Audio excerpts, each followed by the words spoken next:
What is up, everybody? So I just had somebody, literally, and just so you know, today we are straight piddling. We don't got a whole lot going on, so it was a really good opportunity for me to get that comment and then make this video because it's such an easy one to do. But I had somebody comment, how do you build your trailers? You know, how do you build your debris and trailer loads? And I can't believe I've never made a video about that. I think I briefly covered it in one of my other videos, but you know, it's a really good question, so we'll just go over it real quick because I've got a couple of trailers right here so we can break them down. But here's the deal: when you're bidding this stuff, so when I am bidding this stuff, I am very conscientious as to what truck and trailer is going to be on the job doing the job. So if we're doing a whole lot of trimming and I'm bidding green debris, this trailer right here is going to haul out 24 yards when it's full flush with the top. So I'm not going to bid 26 yards of debris. I'm not going to bid 30 yards of debris because it would cost me more to go dump it and come back empty than it would be worth to gain that extra 4 or 5 yards. So really, unless it's, you know, something like 36 plus, that'd be the only time. But even if I was looking at the green debris and I thought, dang, this is going to be 36 yards, I'm going to bid it at 48 because I know that this truck, I'm gonna have to go dump it and come back. And if I bring it back and I'm gonna fill it up, I'm not just gonna fill it halfway up. That's the great thing about trimming all of these overgrown houses. There's always an abundance of stuff that you can trim and make the property better. So if I'm doing a tree trimming and I think, dang, it's gonna be more than 24 yards, if it's just gonna be slightly over 24 yards, then I'll just eat the yards and just bill for the 24. But if it goes over, I'm gonna make sure that there is enough and that I bid enough to cover 2 trailer loads. So when we're bidding these trailers, I mean, when we're hauling off these trailers, and every single company requires this, VRM, Guardian, all the ones that we work for, Brookstone, NFR, all of them. And somebody's gonna get in the comment section and be like, oh man, we don't do that crap. We work for freaking banks, blah, blah, blah. We ain't gotta measure nothing. Look, it takes 30 seconds and it's really an insignificant thing in the grand scheme of things. So I don't care that we have to measure them, but you do have to measure them. So the first thing you're gonna do if you're doing any kind of debris removal, trimming, anything that requires you to haul off debris, is you get an empty trailer picture. So in this case, we always stand on the tongue and we get it down. We do the same thing on a smaller dump trailer. And then it's really easy, obviously, on a utility trailer because it's wide open. So that's the first thing we do. And then we just get pictures, you know, of us loading the debris onto the trailer. And then you can periodically, if you choose to, take pictures of you like as you're progressing through the trailer. We have just bypassed that over the years, and we just get a lot of pictures. And we inadvertently get pictures of the trailer, you know, as it's filling up. We don't actively do it, but during pictures, we normally do it, like I said, inadvertently. So you're gonna get it full. It's always hit or miss. Look, the thing is if you build, like if you put the debris a foot higher than the sidewall, then when you bill for that debris, it's hit or miss on whether or not you get it. And I don't like invoicing. I don't like my books to be inflated and not be precise. So we only fill it to the rim and build the exact dimensions of the trailer. That way, when I create my invoices in QuickBooks, I know exactly how much I'm gonna be getting. And that's just kind of the way that I like it.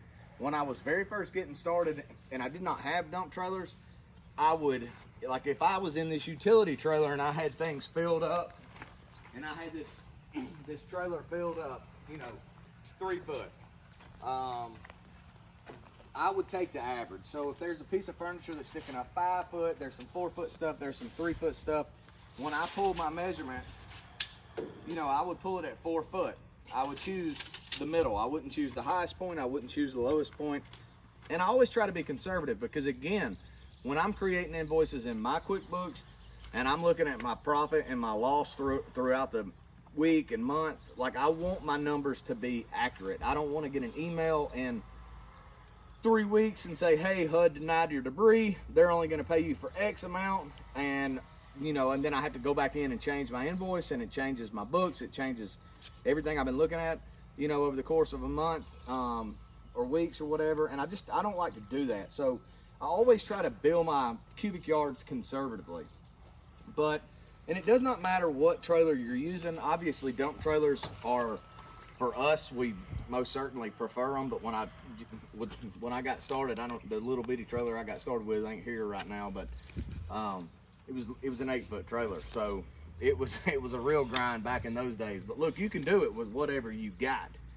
The important thing is is that when you fill your trailer and you measure it off, you understand how to come up with your cubic yards. There's an app, it's called Soil Direct. If you don't have that app, it's something I certainly recommend. I have been using it for a very, very long time, and I like it because you can just plug your numbers in there and it gives you the exact down to the decimal what your cubic yards are. And that's really, anyways, sorry about that. Switched places. I have my phone on Do Not Disturb. I'm recording with my phone, but my wife, she can call me even if it's on Do Not Disturb. She called. And my camera guy had to go do something else, so I'm gonna finish that video in here, but check it out. As I was saying, the most important thing with building your cubic yards is always trying to have a full trailer. And the other thing is when you have a full trailer, it's very, very easy to argue that you have a full trailer. Obviously, you have a full trailer. When you start busting it out into, thirds, or halves or whatever, it's a little, it makes that argument for you a little harder. If they say I don't look like half a trailer, then you don't really have a whole lot you can argue. But if it's full, it's full. So always bid, like I was saying earlier, make sure you're bidding and you're conscientious of how much debris is going to be generated, and make sure that you're doing enough to generate enough debris to haul out full trailers. That's the best advice I could give anybody getting started in this. And if you have a little trailer and you can't haul out as much, then when you're cutting and you're laying, especially your green debris, put it on there, and get it up 4 or 5 feet tall, whatever you can, to maximize each trip. That's the key, and I mean, the thing is if you do this and you've done this, you understand that it is a game of sense.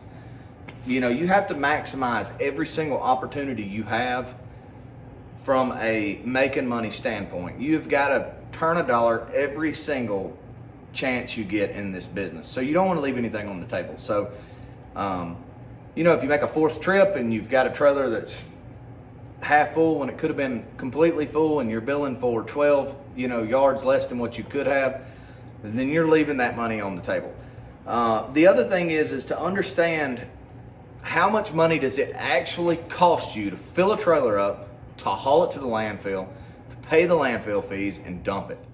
Because you want to make sure that your cubic yard amount that you're charging covers the labor to load it, the fuel to carry it, the wear and tear on your vehicle, the insurance on your vehicle, the liability, the landfill fees, the dump fees, and everything. So you want to make sure that you understand exactly how much you're getting a yard, exactly how much you're going to end up getting a trailer, and have all that up front, so you know exactly how much money that you're going to be getting paid, per cubic yard. That's just, we do everything by the yard, cubic yard in this industry, so that shouldn't come as a surprise to anybody. But if you're doing $1,200-$1,300 worth of trimming, and you get to do another $600-$700 worth of removing the debris at the end, you want to make sure that you're maximizing every part of that so that you get all of that money and not just a portion of it. So that's how we do it. That's kind of how I've evolved doing it, how I've learned. A lot of this I've kind of learned and taught myself. So I hope it helps you guys out. I hope some of this information was useful. If it was, leave a comment. I hope you guys like the content that I'm trying to create here. I'm learning as I go, so I appreciate any feedback. But like always, like, comment, share, subscribe, all that good stuff. You guys take care. Go make lots of money. See ya.